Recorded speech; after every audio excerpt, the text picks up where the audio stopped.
were riding around in Renee Reynolds' car, 6 of us girls, and I was in the back in the middle, and Susie was on my left, Susie Small. And it was a fairly warm day, early spring, late winter. It was sunny, and the snow was kind of melty. And as we were coming around the school, there was a group of younger kids there having a snowball fight.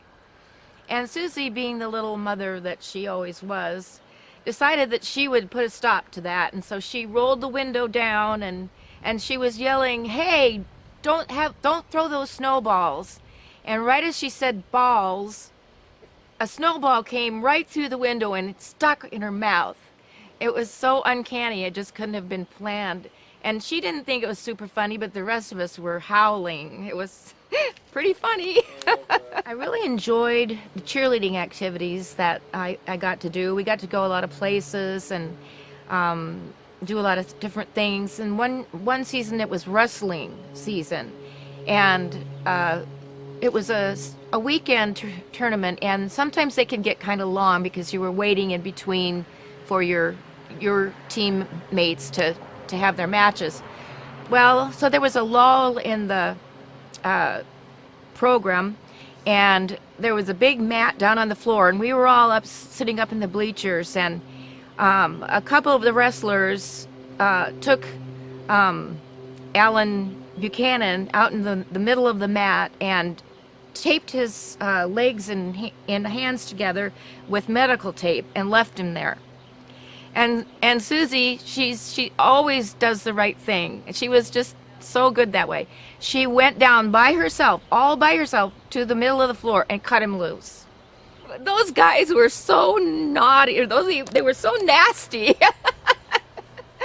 But I mean, you know, that was before the bullying thing, you know. So she was ahead of her time. Senior class play. We really had fun group working on it and stuff like that. Anyway, my character carried a briefcase that had a phone in it. I had dropped it backstage and didn't check it to make sure everything was okay. But on stage, in the middle of the play, the phone rings. So I reach in my briefcase to answer it.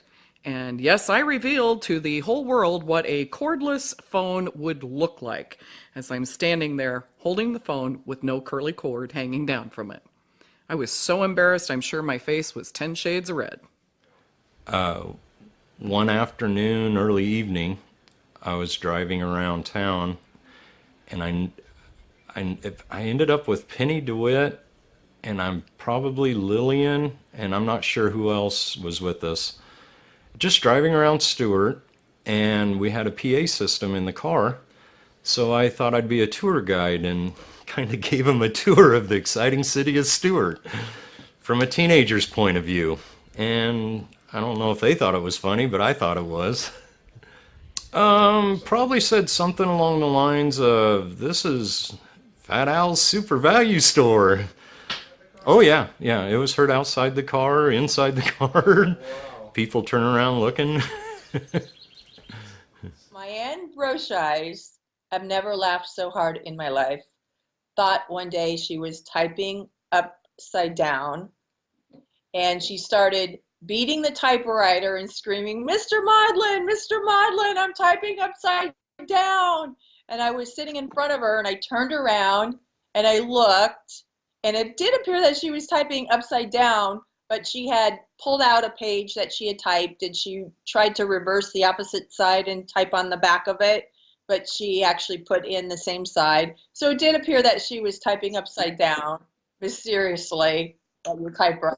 I'm going to call this a socially awkward moment.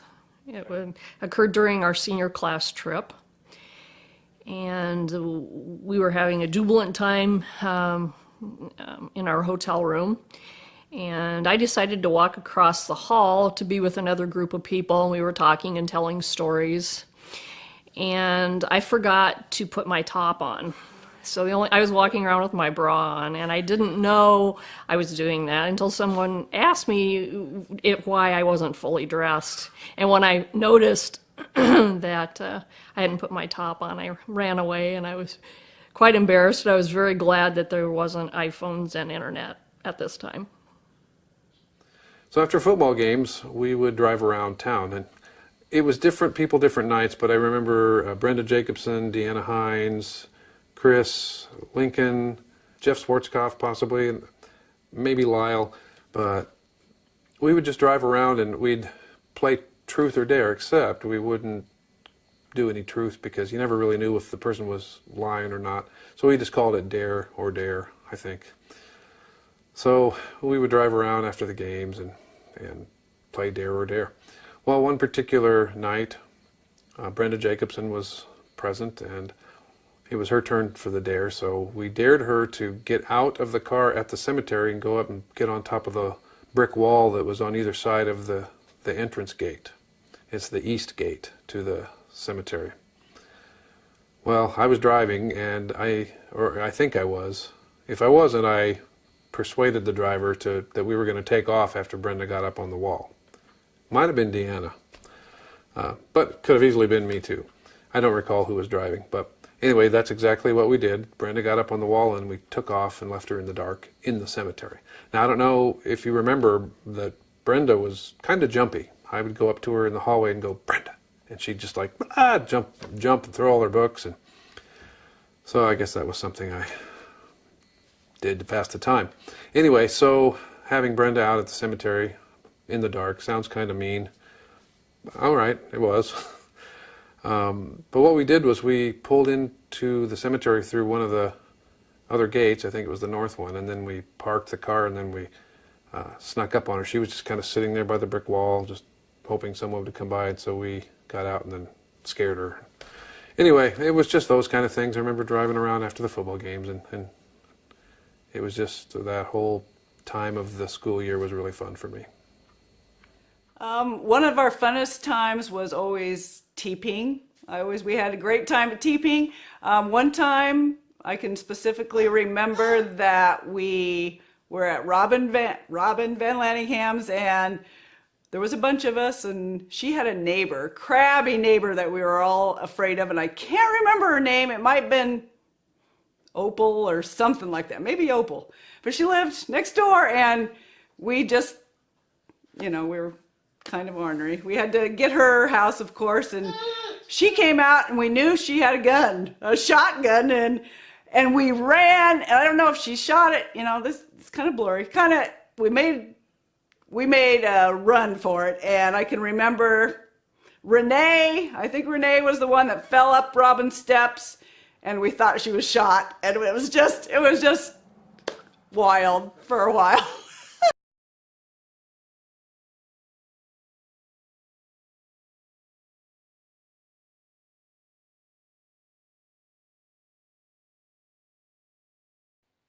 My favorite teacher was Mr. Samuelson. He taught economics and government. I enjoyed both classes. I just thought that he brought out the best in people in a subtle manner and kind of saw your potential. And he was very encouraging and really motivated me to, get good grades. Mrs. Shepard, probably because she dealt with all of us guys in her bachelor living class and made it interesting, which served me later on in life. A lot of stuff I learned from her. Mrs. Wallace was probably my favorite teacher, and I think it's just because she was probably a woman, one thing, so we kind of related a lot better, and she just taught the classes that I was interested in, like office practice and typing back then, and shorthand, which I don't ever think I ever used shorthand again, but typing skills, yeah, that was important. And she was just always there to listen to us and helped us through our many trials. My favorite teacher was Mrs. Voss, or Connie Wally was her name when she moved to Stuart and started teaching, and then she got married. But she was young and cool, and she talked to us like peers. She talked about life, not just about subject matter, and so I really enjoyed the things that she had to say, and she had good values, and so she was a good role model. And we got to do a lot of fun projects, and she took us on a field trip to Strawtown Inn in Pella, and we had lunch, and so we just got to do a lot of fun things. And she was the one who told me about humectress conditioner for curly hair. And so I just thought she was a cool person. My favorite teacher was Frank Iacovazzi, Zeke. He took an interest in me and helping me learn more about music. In fact, he offered to teach me music theory during study hall time, so I would go out of study hall and go down to the band room when he was free, and then he would teach me music theory. The other thing about him I enjoyed was his sense of humor, because he would start to laugh and then he'd get out of control. One specific time I remember is when the marching band was on its way to Canada. We were on the bus. Tom Moon and I were sitting either in front of or beside Zeke, and we started doing our little bits, Tom and I, between each other, and we were doing some Cheech and Chong and some Monty Python probably, and Zeke started to laugh, and he couldn't control himself, and he'd start to snort, and it happened like that from time to time. So I just have some fond memories of Zeke and his stories of being Italian, and the laughter and the snorting and all of that. Mrs. Voss, I went into home economics education. I admired she did a great job, and always thought I would be a teacher like her. But then I got my BS in home economics, and I instead just used the BS part and became a salesman instead. Mr. Jorgensen, advanced biology. The only bad part about his class was that it was second period, and he liked to give pop quizzes early in the morning. The best part was the dissecting of the frogs and the cats, in which we learned a lot about their anatomy, and tore hearts out, and gracias to the kitty for allowing us to learn.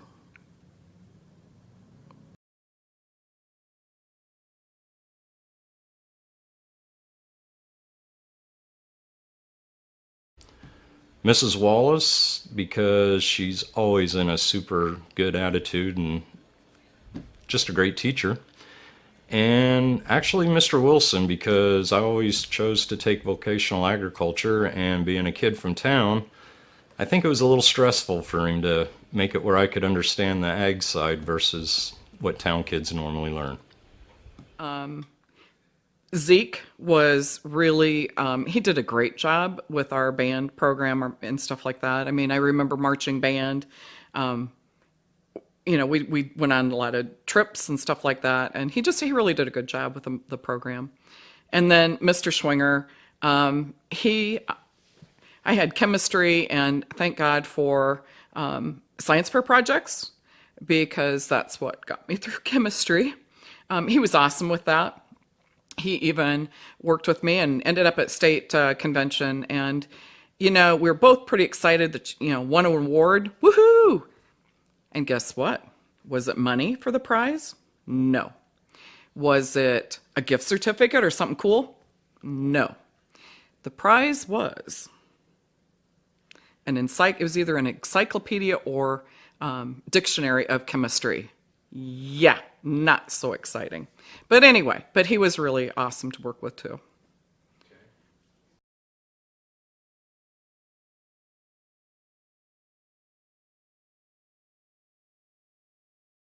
I always enjoyed history. History would probably be my most favorite class.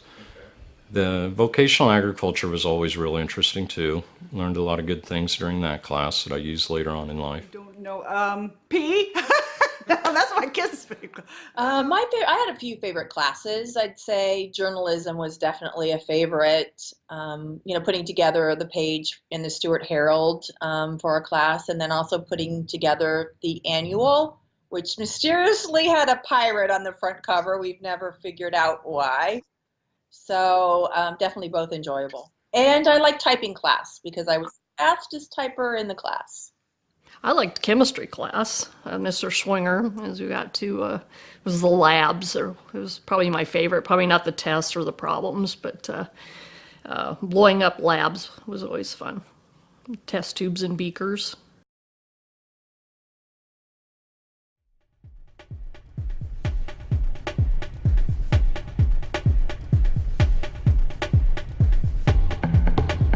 Yes, there was one time that I did skip school. Now, if you were at the reunion 5 years ago, you've already heard this story, but it was from the other party involved. Now you're going to hear my half. It was with Lyle Jessen. It was one morning that school was delayed because of the weather.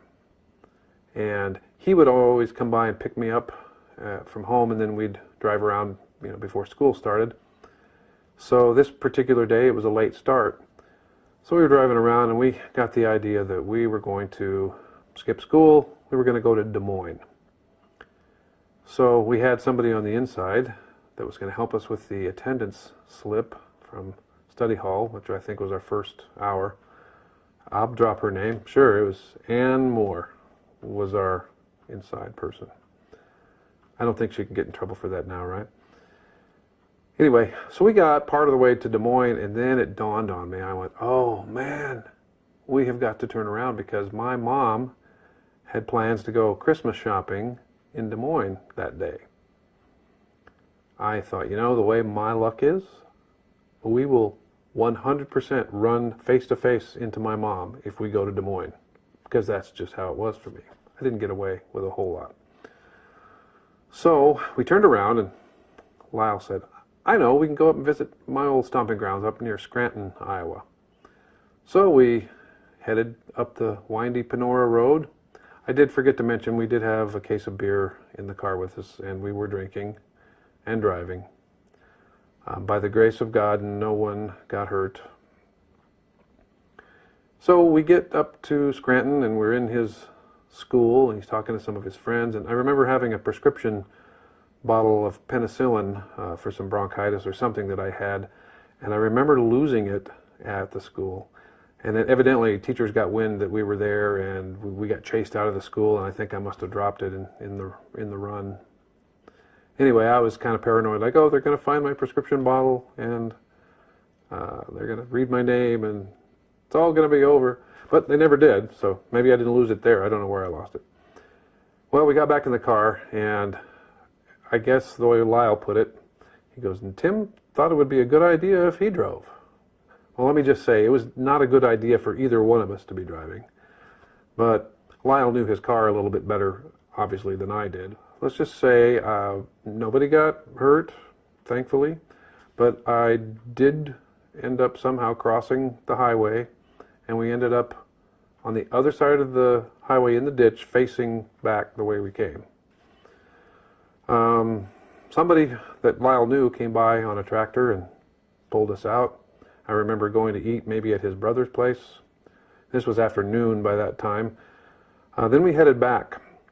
But we made a stop in Guthrie Center because at that time I was dating a girl from Guthrie Center. I know Renee Cook will know who that is. Her name was Jan Lawfrey. And I guess at that time you could just go waltzing into someone's school, and we went in there and I found her and we talked for a little while. And then we left. We went back to Stuart. I remember, I got home and my parents asked me how school was. I said school was great, because I'm sure it was. I just neglected to mention that I wasn't at it.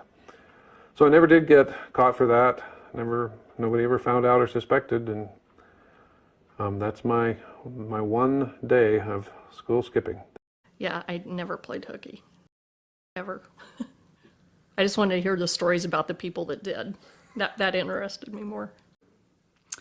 Did not play hooky. You see, my dad had stated to my brother and I that if we ever got kicked out of school, he showed us the bucket we would use, and we would clean out the barn and bucket by bucket and haul it to the farthest area of the farm. So don't know if he would have done it or not, but really, it was a risk I didn't care to take. I played hooky once, my senior year. I did not get caught, and only one other person knows about it. We stayed home all day, and that's all I can tell you. I never played hooky because I would have been beat. So I went to school. I don't really think I did. Maybe on a skip day, but I don't even know if those were legit back then, or if we did, we were probably doing something naughty. Yes, I played hooky, and I had a system to my hooky. one time when I was legitimately not in attendance at school, my father asked me to write out the excuse note, and he signed it. So I kind of thought about that. So I took that note again and put it against the window and traced his signature. So going forward, every time I wanted to excuse myself from class, I would write my own note and just trace over his signature again. Usually I just kind of hung out with Jill Thomas.